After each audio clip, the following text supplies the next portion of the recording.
Hello everyone, my name is Wayne. And I'm Rebecca. And we are your Bourbon Journey. Well, here we are. We made a trip to Bardstown. Does that sound just strange for us to do? Probably not. But recently we were on our way to some events in the Frankfurt area, so we decided we might as well stop in Bardstown on the way and maybe do a little bottle hunting. One of those included a detour to Loretto, which is where Maker's Mark sits. We were hoping that they would have their wheat whiskey at that point in time. Last time we'd been in there, which had just been a few weeks before, they did not have it out yet. But we had seen that it was released, so we were hoping, and we were traipsing through the rain, and it was pouring down rain. I mean, umbrellas did not help. We were soaking wet. I know you hear that from us a lot. We're either hot or we're wet, but that just seems to be the way it is on the trail a lot of times. We walked in the gift shop, and woof, there it was. We were so excited. So we bought 2 bottles of it, and it's just been a week, and we've been waiting to try it. So I'm excited. I'm looking forward to it. We've been waiting with bated breath to go ahead and try this unique release from Maker's Mark.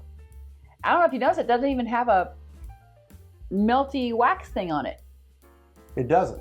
Isn't that interesting? I thought it might be a screw top, because Wayne loves screw tops, because you couldn't tell when it had the plastic on it, but it is a cork, and it's a pretty hefty cork, I will say. So let me tell you a little bit about the bottle and tell you what's all about with this particular American wheat whiskey. Here we go. So again, this is called Star Hill Farm Whiskey 2025. Classification is American wheat whiskey, and it is distilled at Maker's Mark. The mash bill is a blend of 2 mash bills.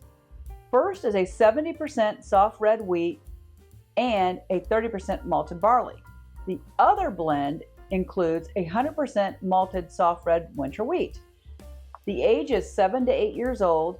This proof is 114.7, which is very nice and up there for the Maker's Mark area. The MSRP is $100 and is released in May of 2025, so we're very excited to have picked it up on 5/16 for $100 at the Maker's Mark Distillery. This is their first new mash bill in over 70 years. Something else interesting about this is that Star Hill Farm Whiskey, which you know is totally owned by Maker's Mark, will be the first to carry an estate whiskey certification, a new designation by the Estate Whiskey Alliance, which is a group established by the University of Kentucky to highlight the advantage of local sourcing and sustainable production in the whiskey industry. Estate whiskey refers to a category that is produced entirely on the distillery estate using grain sourced from estate-owned or controlled land. So this is a pretty historic offering here, and I did read that it was going to be offered annually. So this is the very first one. It's the 2025 release. And I would hope that the company who has done nothing but make wheated bourbon all these years would make a phenomenal wheat whiskey. I would just have to think it'd be great. I hope so. I hope I'm not disappointed. So I'm excited to try it. It is kind of dark. It is. It's got a really nice kind of golden to dark amber look to it, which is beautiful. I would agree. Let's see how the viscosity is. It's really clinging on the glass. It definitely is. I've got a rim, but I don't see any legs yet. That it could be really hefty, and we just let it sit for a second. second. There they go. Yeah, it's probably heavy enough that it's going to take a minute to go. There you go. All right. All right. I can't wait to smell this. Oh, wheat. Very golden, very honey. Confectionery. It's kind of luscious. It just makes you want to jump in it. Oh, the nose is outstanding. This is one of those that you could just sit for hours and just smell the nose, and you wouldn't even have to drink it. But we're going to be drinking it. But it's just it's so inviting. I agree. I agree with the 3 things you said. Because you're right. Because you're my wife. Well, I'm getting some honey notes. I would agree. As well as the confectionery sugar. Well, let's go ahead and try it. Yeah, I can't wait any longer. To Star Hill Farms wheat whiskey. Let's see what you're all about. Cheers. Cheers.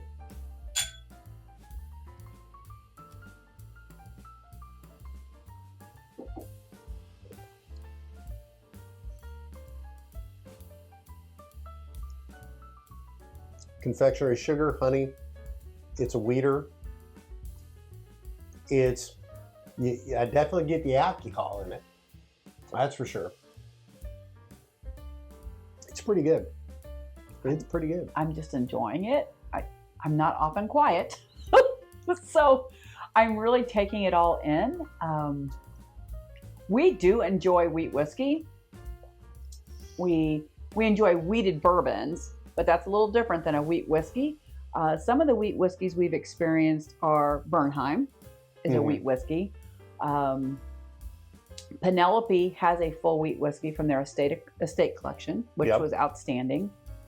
We just recently did a video with our Pogue video where they have the Belle of Maysville, which is 100% wheat whiskey, also outstanding.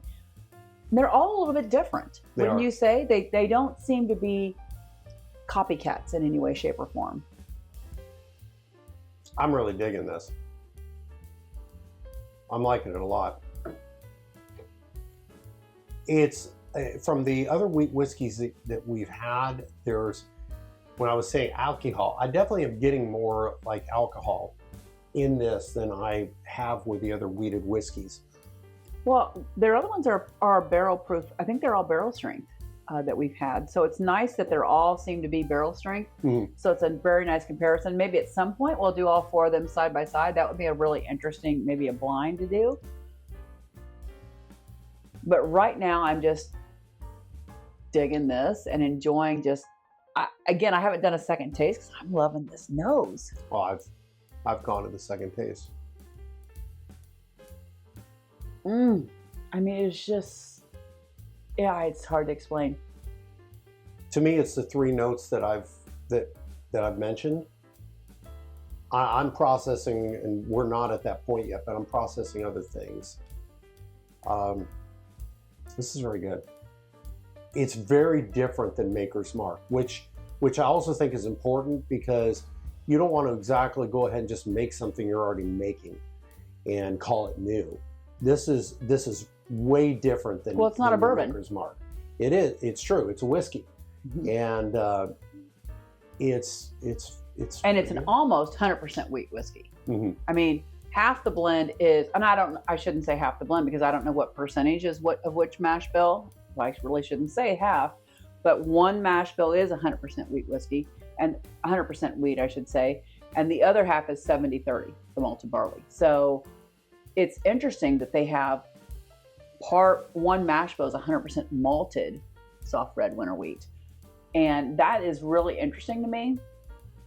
This seems to have a really strong depth of flavor that I'm not always accustomed to in a wheat whiskey because it seems to be darker, deeper than I was anticipating. There's some parts of it that my mind is telling me there's chocolate. Yeah. And I probably, as I drink this more, I think I'm going to buy that.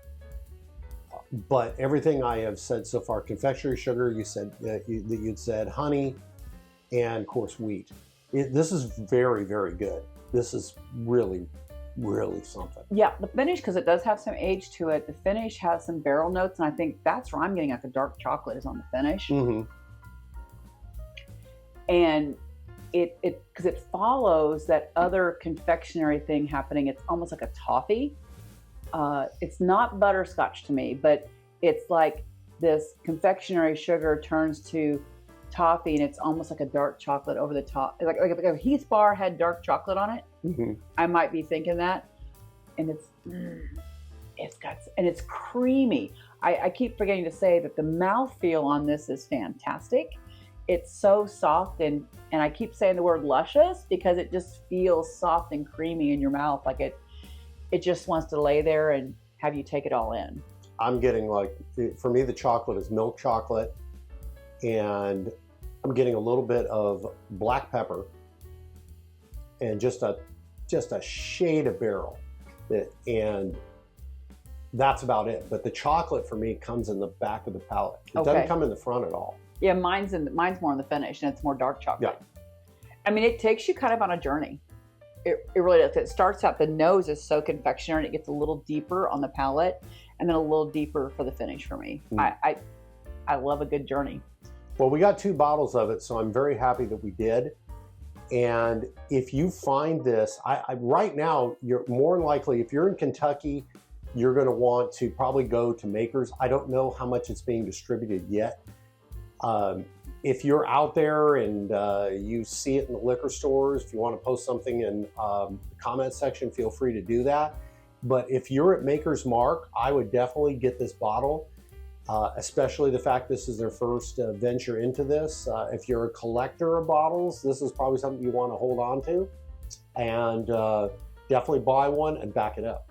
Yeah, because I mean, this is edition 1. Yeah. We know that. So it's a historic bottle. You'll never have edition 1 again if you don't get it this year. Exactly. So, and how many times have we come into something and thought, gosh, I wish I had the first one of that, you know, just because I'd love to go back and taste it. It's not about the collecting for me. It's more about what did number 1 taste like. And we sometimes don't get the chance to do that.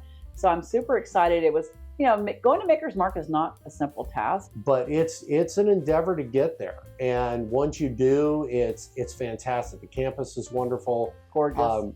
People, we've said it's a lot of the distillers we've gone to, people there are very friendly.